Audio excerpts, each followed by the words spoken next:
Bismillahirrahmanirrahim. Dear learners, good morning. Welcome back to our online English classes. I am Mohammad Shohrab Hossain, Assistant Headmaster. Tamta Adarsh Ucch Bidyalay, Tamta Shaharasti, Chatpur. You know, our academic activities are stopped due to COVID-19 virus. That is why we have started our online classes to make up your losses. You will be happy to know that our online classes are going on full swing. Today, I am going to present a class for the students of class 6 and class 7. Today, my topic name is tense.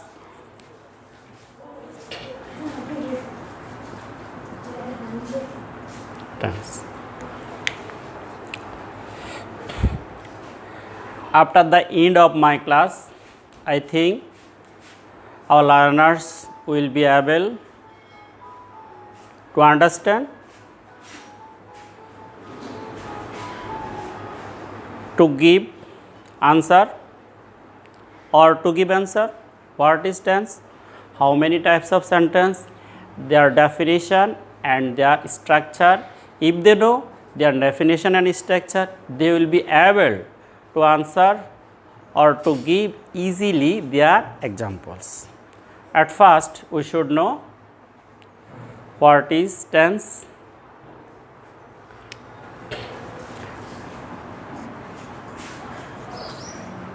Tense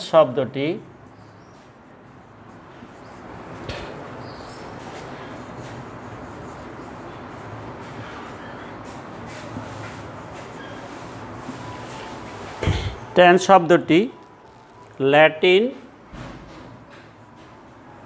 শব্দ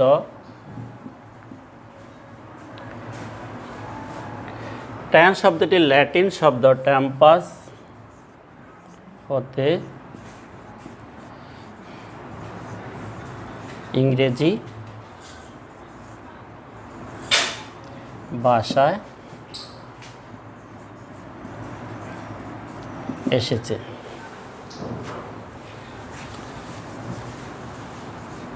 tempus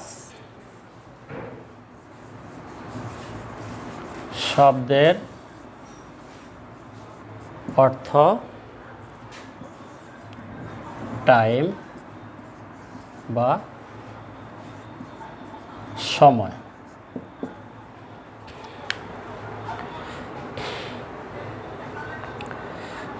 বাংলায় tense শব্দের অর্থ হলো কাল।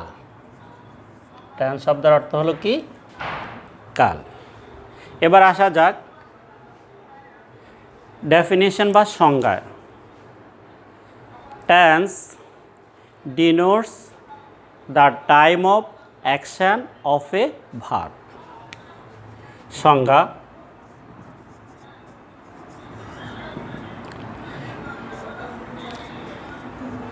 Tense denotes the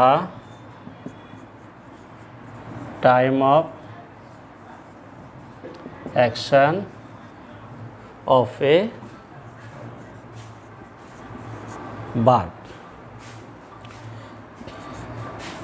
অর্থাৎ verb বা ক্রিয়ার কার্য, অর্থাৎ ভার্ব বা ক্রিয়ার কার্য সংগঠিত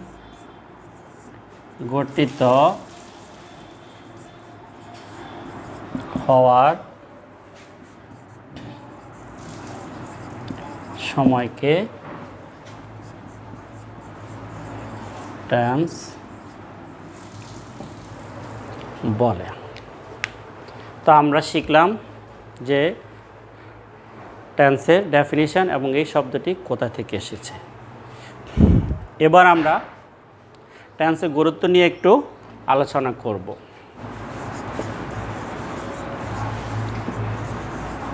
ইম্পর্ট্যান্স অফ টেন্স।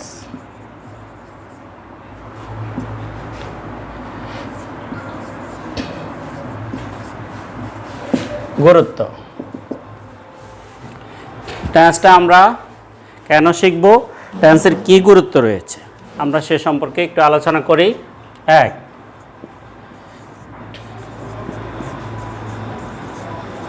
ইংরেজি ভাষা সঠিকভাবে লেখার প্রধান শর্ত হলো টেন্স। লার্নার্স, আমরা যদি ইংরেজি ভাষাকে নির্ভুলভাবে লিখতে চাই তাহলে এটার প্রধান শর্ত হলো আমাদের টেন্স। নাম্বার 2,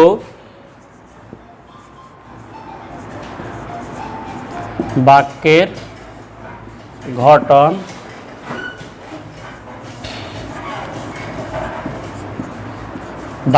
গঠন পরিবর্তন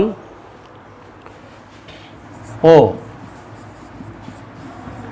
সংযোজনের জন্য বাক্যের গঠন পরিবর্তন ও সংযোজনের জন্য।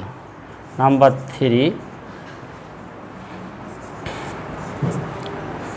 it is called soul of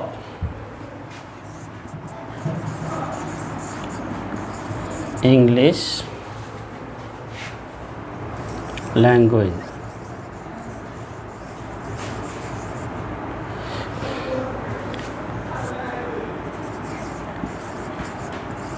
ভাষার প্রাণ।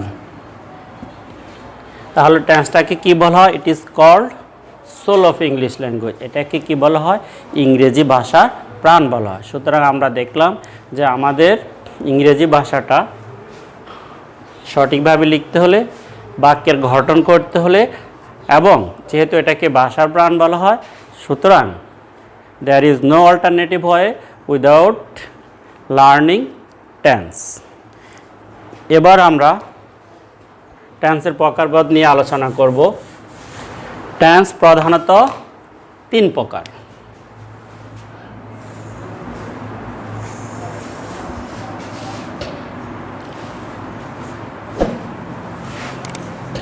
টেন্স প্রধানত 3 প্রকার। প্রেজেন্ট টেন্স, ফার্স্ট টেন্স এবং future tense.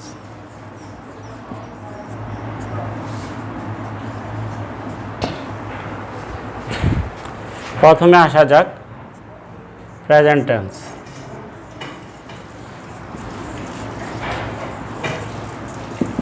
Present tense, present tense কাহাকে বলে?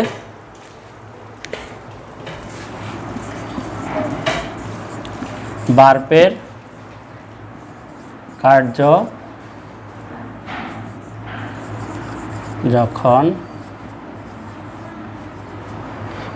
কার্য যখন বর্তমান সময়কে নির্দেশ করে, বর্তমান সময়কে নির্দেশ করে তখন তাকে প্রেজেন্ট টেন্স বলে। আমরা কি লিখলাম?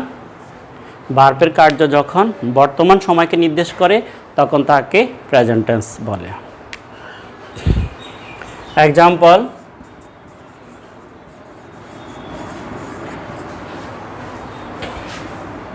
I eat rice. আমরা খেয়াল করলে বুঝতে পারবো যে আই ইট রাইস আমি ভাত খাই, এটা ভার্বের বর্তমান সময়কে নির্দেশ করে। এরপর আসা যাক ফার্স্ট টেন্স।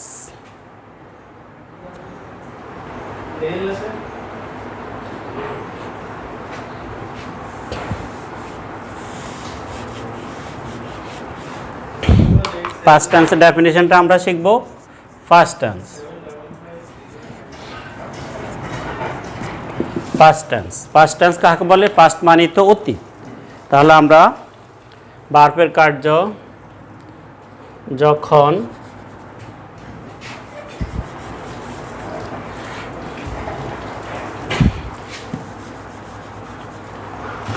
ভার্বের কার্য যখন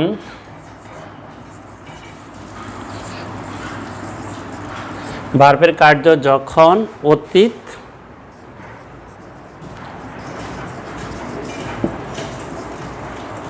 অতীত সময়কে নির্দেশ করে তখন তাকে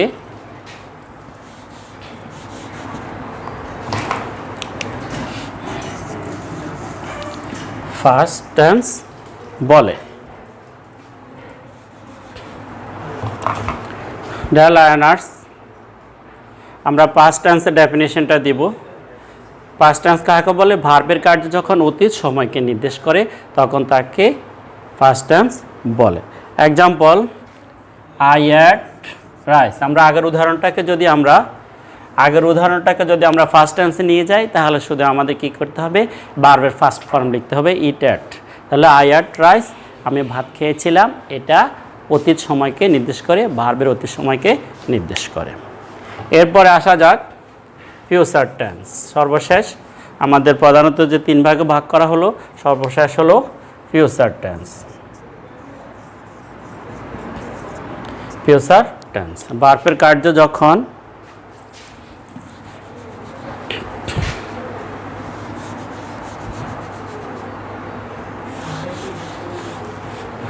শিক্ষার্থীরা খেয়াল করো, ভার্বের কার্য যখন, ফিউচার মানে কি? ভবিষ্যৎ।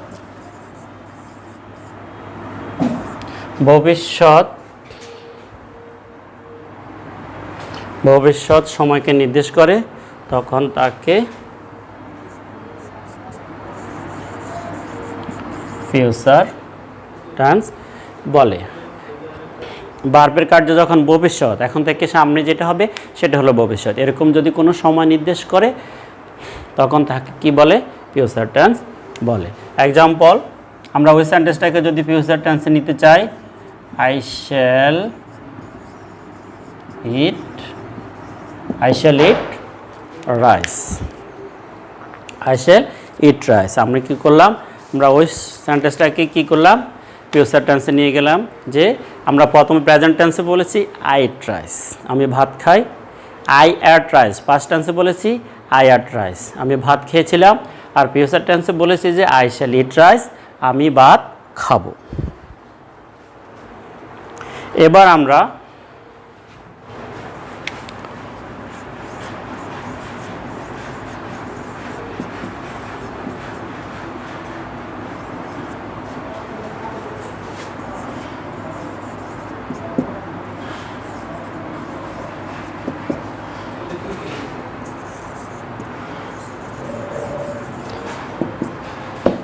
Present tense and it's classification.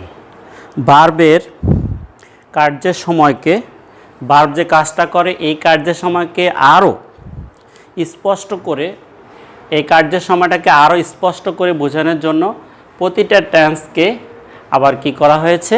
4 ভাগে ভাগ করা হয়েছে। তাহলে আমি কি করলাম?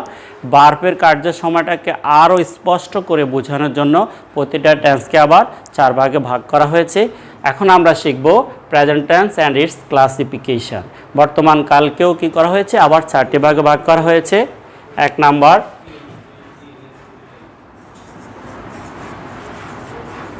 Present indefinite, present indefinite. 2 present continue us. Present indefinite, present continuous, present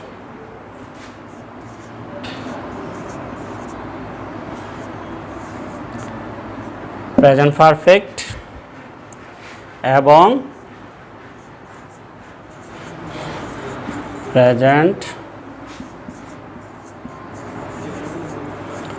perfect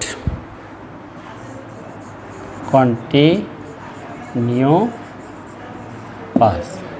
তাহলে আমরা বলছি যে প্রেজেন্ট টেন্সকে আবার 4 ভাগে ভাগ করা হয়েছে: present indefinite, present continuous, present perfect, present perfect continuous. এখন আমরা প্রথমেই প্রেজেন্ট টেন্সের ডেফিনিশন শিখব, স্ট্রাকচার শিখব এবং এক্সাম্পল শিখব। প্রথমে আসা যাক প্রেজেন্ট ইনডেফিনিট।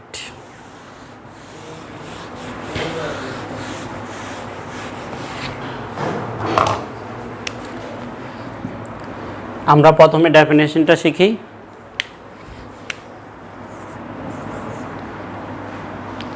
যে টেন্স দ্বারা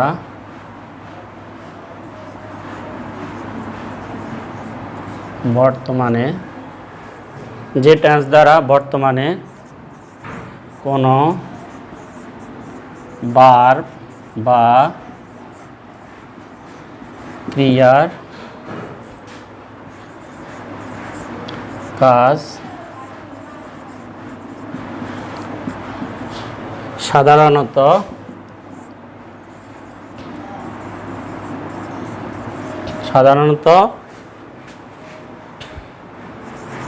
হয়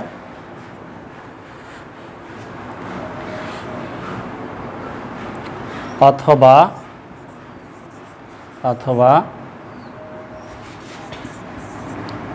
চিরসত্য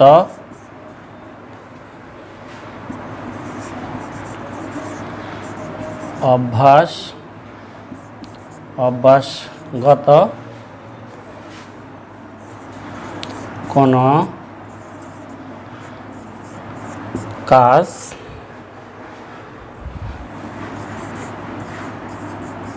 করা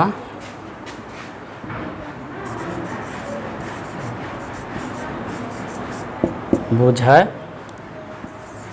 তাকে প্রেজেন্ট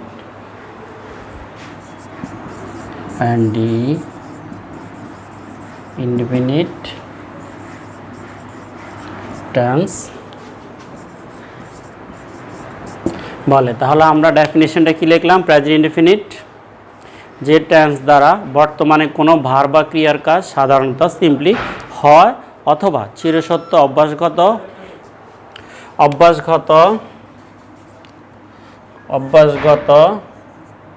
আচরণ লিখতে পারি আমরা।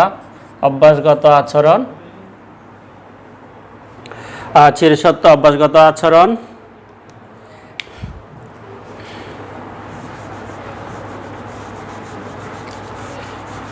চিরসত্য অভ্যাসগত আচরণ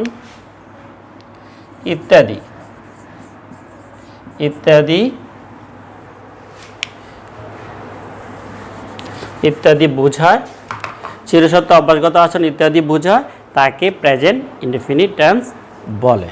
এবার আমরা শিখব structure.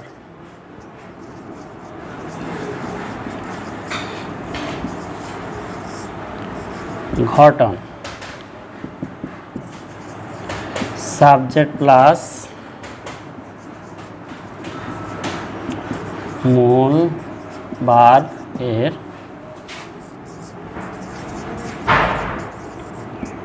Present form plus object plus extension.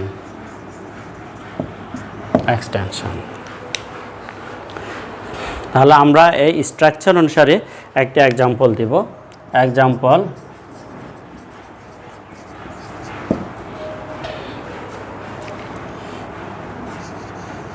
I read a book. I read a book. Subject I, sorry, I read a book. এখানে আমার সাবজেক্ট হলো আই, মূল ভার্বের প্রেজেন্ট ফর্ম হলো রিড এবং অবজেক্ট হলো এ বুক। এখানে এক্সটেনশন থাকতেও পারে, নাও থাকতে পারে। আমরা আরেকটা উদাহরণ দেব।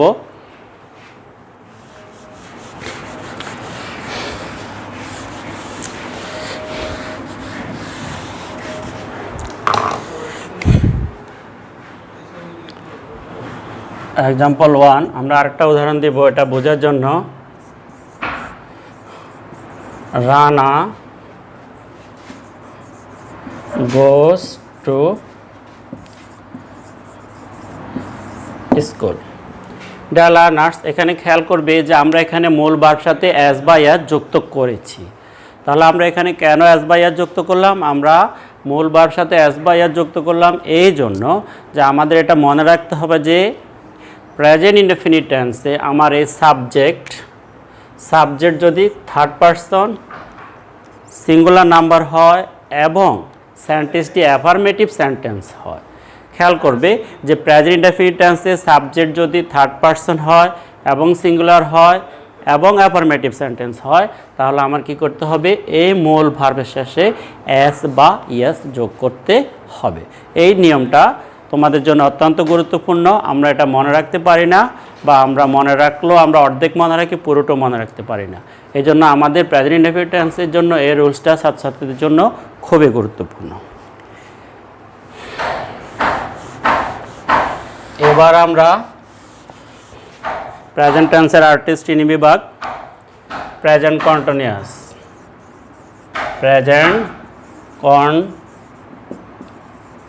কন্টিনিউয়াস, এখানে কন্টিনিউয়াস কথা আছে যে কন্টিনিউয়াস মানে চলমান। তো আমাদের ডেফিনেশনটা কি হবে?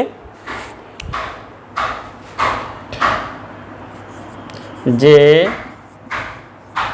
টেন্স দ্বারা কোনো ভার্ব বা ক্রিয়ার কাজ, যে টেন্স দ্বারা কোনো ভার্ব বা ক্রিয়ার কাজ বর্তমানে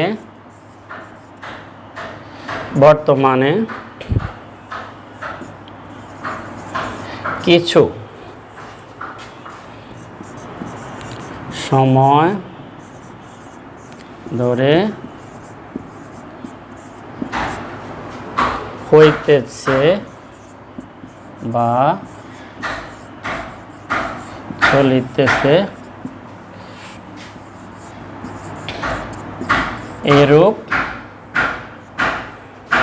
এরূপ বোঝায়।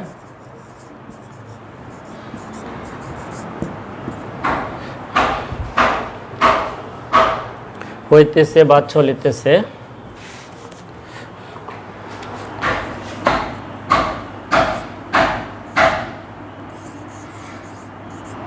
Going on. হইতেছে বা চলিতেছে এরূপ বোঝায় তাকে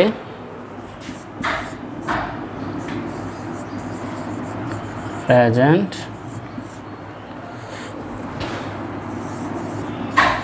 কন্টিনিউয়াস টেন্স বলে। তাকে প্রেজেন্ট কন্টিনিউয়াস বলে। যে টেন্স দ্বারা কোনো ভার্ব বা ক্রিয়ার কাজ বর্তমানে কিছু সময় ধরে হইতেছে বা চলিতেছে, গোয়িং অন, এরূপ বোঝায় তাকে প্রেজেন্ট কন্টিনিউয়াস টেন্স বলে।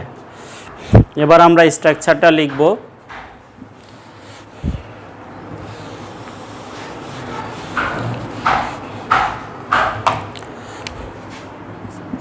Subject plus am is are plus মূল ভার্ব এর সাথে ing plus object plus extension. Abstention. তাহলে এই কাজটা আমাদের মনে রাখতে হবে যে এটা কিছু সময় ধরে হইতেছে বা চলিতেছে এরকম বোঝাবে।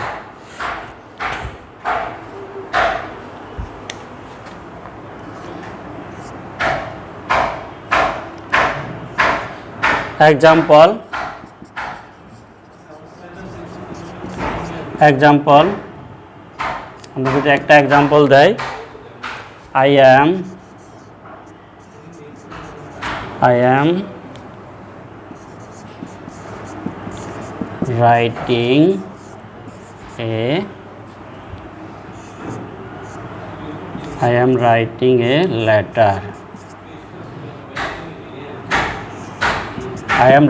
a letter. তাহলে এখানে আই হলো সাবজেক্ট, আইয়ের সাথে যেহেতু আমাদের এম বসে যে কোনো একটি বসবে এবং মূল ভার্বের সাথে আমরা আইএনজি যোগ করলাম, এরপর আমরা কি বললাম অবজেক্ট বসাইলাম এ লেটার।